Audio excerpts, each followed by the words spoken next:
Gelar kesarjanaan adalah Sunset Industry. Sekolahan berbasis bata dan semen atau mortar and brick adalah Sunset Industry. Dan ini semua merupakan komentar seseorang, orang tua murid yang menghadap Senat DPR di Amerika beberapa bulan lalu yang merubah masa depan belajar dunia. Sungguh, ketika di masa COVID, banyak terjadi diskusi dengan para orang tua yang bete dengan kegiatan sekolah swasta yang tetap berbayar mahal, namun ngajarnya pakai online. Juga di sekolah negeri yang gurunya sangat tidak siap mengajar via online, dan gayanya yang sama di dalam mengajar online di kelasnya ini membuat pelajaran gak ada yang masuk di otak anak-anak. Guru ilmunya tinggi, namun cara mengajarnya itu skill tersendiri.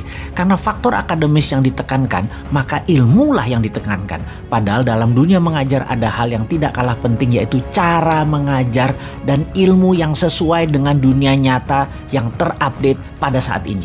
Subjek kali ini adalah masa depan anak dengan pendidikan yang sesuai dengan kebutuhan pasar serta minat bakat. Saya teringat ketika ada video tentang orang tua murid yang mengajukan review pendidikan di Amerika ke DPR-nya Amerika beberapa bulan yang lalu, yang menurutnya terjadi pergeseran cara karena efek pandemi dan digitalisasi membuat pelajaran sulit diterima buat anak-anak. Dia di depan para anggota DPR itu berkata, "Sebutkan siapa Presiden Amerika yang ke-16.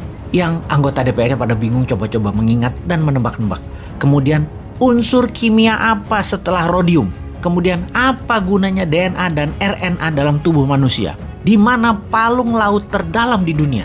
Apa tempat paling tinggi kadar oksigennya di dunia?" Semuanya bingung menjawabnya. Lalu dia mengatakan, "Ambil Google dan cari keyword tadi dan Anda akan menemukan jawabannya." Kemudian dia melanjutkan pertanyaan dengan, "Mengapa anak-anak otaknya diisi hafalan yang semuanya ada di Google, dan bukannya harusnya anak-anak diajari dan dibekali dengan bagaimana cara memproses informasi dan membuat otak berpikir intelektual?" Inilah pernyataan berharga miliar atau million dollar question. Kemudian efek dari diskusi dengan anggota DPR tersebut saat ini di Amerika merubah cara mengajar dan apa yang dipelajari di kelas, di mana fungsi ruang kelas menjadi semakin berkurang. Sungguh, sistem edukasi di Indonesia pun harus diubah segera, pronto. Dunia hafalan dihilangkan, dunia keterampilan ditingkatkan. Buang sistem nilai dan ujian, ganti dengan sistem kompetisi kekaryaan, kompetisi olahraga, kompetisi sains, budaya, seni, art, dan lain sebagainya. Sekolah hanya sampai kelas 10 aja dan hanya sampai kelas 1 SMA. Sungguh, sekolah itu dibagi dua. 1 sampai 6 itu sekolah dasar, kelas 7 sampai 10 itu menengah. Lalu 1 tahun wajib militer tinggal di barak. Lalu kuliah adalah sekolah tinggi. Dan fokusnya bukan degree tapi keterampilan. Sekolah kelas 1 sampai 10 adopsi homeschooling dikombinasi dengan sistem sekolahan konvensional plus buang sistem nilai, ganti sistem kompetensi dan kompetisi. Sekolah hanya dari jam 8 sampai jam 12 untuk anak kelas 1 sampai kelas 3. Sekolah dari jam 8.30 sampai jam 14 untuk anak kelas 4 sampai kelas 7. Jam 9 sampai jam 16, kelas 8 sampai 10. Tidak ada homework. Sungguh, kalau kita tidak segera merubahnya, maka Indonesia akan tertinggal jauh, dan ini perlu tindakan sangat drastis. Cikar kanan, putar haluan sampai 90 derajat. Geser segera, arahnya salah ini. Pendidikan kita sistemnya mengarah ke arah yang tidak jelas, bukan ke dunia baru, bukan ke dunia pencerahan. Sistem pendidikan kita tidak membuat anak-anak menjadi berkemampuan yang up to date, hanya hafalan, hanya pintar hafalan.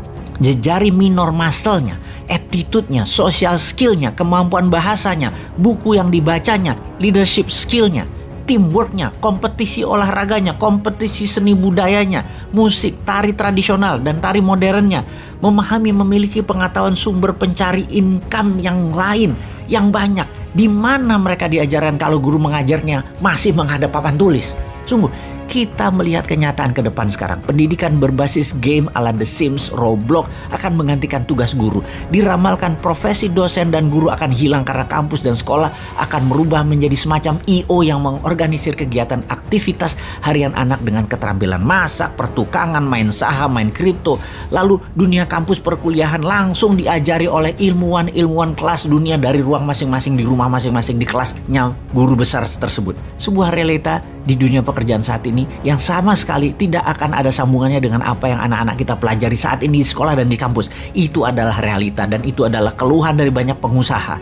Dan pada saat ini juga kita menyaksikan kemunculan pekerjaan-pekerjaan baru yang tidak pernah kita kenal 10 tahun yang lalu, seperti barista, blogger, web developer, apps creator atau developer, smart chief listener, smart cattle manager, big data analyst, cyber troop, cyber psychology, cyber patrol, forensic cyber crime, smart animator, game developer, medical sonographer, crowdfunding specialist, social entrepreneur, fashionista dan ambassador, cloud computing system, cloud service specialist, dog whisperer, drone operator, dan lain sebagainya. Kita juga mendapat fakta ribuan cabang bank di seluruh dunia sudah ditutup dan ribuan lagi akan ditutup. Di bank, tawaran untuk pensiun dini bagi sebagian besar karyawannya, mulai dari teller sampai office credit sudah mulai terjadi saat ini. Dipastikan 5 tahun dari sekarang cabang bank tinggal 20% di seluruh dunia dibandingkan 10 tahun yang lalu. Kelak, bila blockchain revolution sudah menjadi kenyataan diterima cepat di Indonesia, maka bukan hanya mesin ATM yang menjadi besi tua, melainkan juga mesin-mesin edisi. Itu tentunya akan merambah panjang daftar pekerjaan-pekerjaan lama yang hilang. Fakta lapangan, ribuan bidang pekerjaan dan bisnis seperti kasir di supermarket, sopir taksi, HRD, loper koran, agen asuransi, guru, juga sejumlah akuntan diramalkan akan berkurang tinggal 50% dalam 5 tahun ke depan dibanding dengan saat ini. Kita tentu perlu segera merubah dunia pendidikan selaras dengan pekerjaan-pekerjaan dunia bisnis dan kegiatan-kegiatan manusia yang baru. Lalu, ayo lakukan segera. Kalau tidak mampu dilakukan dalam 2 tahun ke depan, minggir semua ya. Termasuk kalian kandidat yang di etalase 2024 yang juga ditunggu solusinya akan dunia pendidikan. Kalau tidak, ya minggir aja sekalian.